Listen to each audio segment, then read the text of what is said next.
High all, welcome back to my channel travel with সিমিতে। আজকে চলে এসেছি একটা অন্যরকম ভিডিও নিয়ে। তো দেখতে পাচ্ছ যে এই পাখিটা এখন আমার এই ভিডিওতে দেখাচ্ছে, এটা হচ্ছে হামিং বার্ড। তো আমার গাছের মানে যে ফুল গাছগুলো আছে সেখান থেকে প্রায়ই হামিং বার্ড এসে এখানে মধু খায় ফুলের।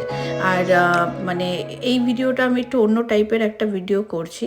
তো বেসিক্যালি ভিডিওটা হচ্ছে আমি যেখানে চাকরি করি, যে স্কুলে, তো সেই স্কুলে মানে আজকে পাখিদের মানে একটা মানে এখানে সামার টাইমে অনেক পাখি আসে, তো পাখির শো হচ্ছে আমাদের স্কুলে। তো সেইগুলোই তোমাদের সাথে শেয়ার করব। তো এই ভিডিওটা লাস্ট অব্দি দেখতে থেকো।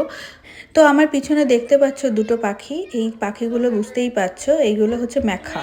তো আমেরিকাতে এই ম্যাখা পাখি অনেক দেখা যায়, বিশেষ করে নর্থ আমেরিকাতে। সাউথ আমেরিকাতেও আছে, ব্রাজিলের যে অ্যামাজন আছে ওখানেও প্রচুর দেখা যায়। কিন্তু যেহেতু বেসিক্যালি এখন অনেক গাছ জঙ্গল সব কেটে ফেলছে, তো তার জন্য পাখিগুলো বিলুপ্ত হয়ে যাচ্ছে। তো এই যিনি দেখাচ্ছেন, এনার কাছে প্রায় 8 রকমের প্যারেট আছে। তো প্যারেট আর ম্যাখা। তো ম্যাখাটা হচ্ছে প্যারেটের মধ্যে বড় বড় প্রজাতি। এগুলো খুব সুন্দর কথাও বলে, মানে পুরো একদম ট্রেনিং প্রাপ্ত। আর দেখতে পাচ্ছি কি সুন্দর ফেদারগুলোর কালার, লাল, তারপরে ওদিকে কোনোটা ইয়েলো, তার সাথে ব্লু কালার। তো উনি আমাদের এই পাখিগুলো সম্পর্কে কতদিন বাঁচে, কীভাবে মানে ওদের যত্ন করতে হয়, তারপরে সব আমাদের ডিটেলসে এগুলো বলছে। Okay, listen. Here we go. Listen careful. Jesse, can you say, how are you? তো উনি যেটা বলছিলেন যে আমাদের পরিবেশ এত দূষিত হচ্ছে, এত গাছপালা কেটে ফেলা হচ্ছে, ফেলে সেখানে বসতি তৈরি করা হচ্ছে, যার জন্য যত পাখি আছে, তারপরে যত প্রাণী আছে, তারা আস্তে আস্তে বিলুপ্ত প্রায় হয়ে যাচ্ছে। তো সেই জন্য উনি বলছিলেন যে আমরা এদের কিভাবে বাঁচাতে পারি, কিভাবে রিসাইকেল করতে পারি, প্লাস্টিকের ইউজ কিভাবে কম করতে পারি যাতে পরিবেশ দূষণ কম হয়। তো আমার এখানে আমার সব ওয়ার্কাররা রয়েছে, তো সেখানে উনি বোঝাচ্ছেন যে কিভাবে কি করে। আর যে ম্যাখাও, ওদের ঠোঁটগুলো দেখছো যে একদম নিচের দিক পর্যন্ত খুব তীক্ষ্ণ হয়। তো উনি দেখাচ্ছে যে উনি কীভাবে খায়। আর মানে এরা এত ট্রেন্ড যে ওরা খুব সুন্দর কথা বলে, মানে দেখাচ্ছিলেন যে কিভাবে কথা বলে। দেখছো কীরকম ফলো ডিরেকশন, মানে উনি মাথা নাড়াচ্ছে, ওরাও মাথা নাড়াচ্ছে।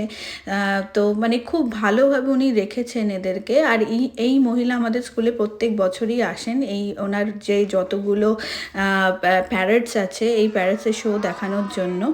আর পাখাগুলো দেখতে পাচ্ছ কি সুন্দর ফেদারগুলো। তো এই ম্যাখাটার বয়স প্রায় 17 বছর। উনি বললেন একটা পাখি, মানে এই টিয়া পাখি প্রায় 23 বছর বাঁচে। তো 23 থেকে 28 বছর বাঁচে। তো অলরেডি ওর 17 বছর বয়স হয়ে গেছে।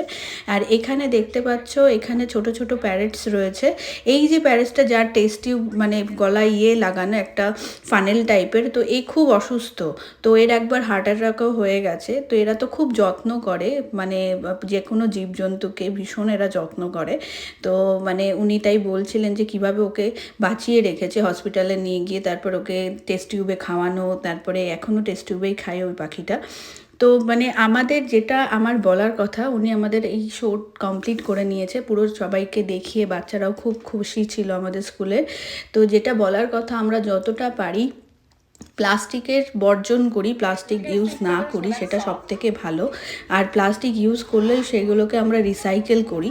তো তাহলে কি আমাদের এই যে পরিবেশ দূষণ এত হচ্ছে, এই যে এত ভূমিকম্প, এত ওয়াইল্ড ফায়ার, এত আর্থকুয়েক, এত সুনামি এসব হচ্ছে, এইগুলো থেকে আমরা আমাদের পরবর্তী প্রজন্মকেও বাঁচাতে পারবো। ইভেন আমাদের যত পশু পাখি আছে তাদেরকে আমরা বাঁচাতে পারবো। তো দেখতে পাচ্ছ উনি লাস্টে যাওয়ার সময় আমি বললাম আপনার যত প্যারেটসগুলো আছে আপনি আমাকে একটুখানি দিন। তো ওরা কি সুন্দর দেখো আমার হাতে বসে রয়েছে, এটা খুব সুন্দর একটা এক্সপিরিয়েন্স। তো ওরা কি সুন্দর দেখো বসে রয়েছে। বসবে না, বেসিক্যালি উড়ে চলে যাবে। তো উড়ে চলে গেল। তো আজকে এই ভিডিওটা তোমাদের কেমন লাগলো তোমরা আমাকে অবশ্যই কমেন্টে শেয়ার করো। এটা একটা ছোট ভিডিও, মিনি ভিডিও। তো আমার এক কলিগ এই ভিডিওটা তুলছিল। তো আশা করছি তোমাদের এই ভিডিওটা ভালো লাগবে। তো আর ভালো লাগলে অবশ্যই আমার চ্যানেলটাকে সাবস্ক্রাইব করে নিও, আর ফেসবুক পেজটাকে লাইক করে নিও। তো আজকের মতো টাটা, সবাই ভালো থেকো। আবার চলে আসবো নতুন ভিডিও নিয়ে।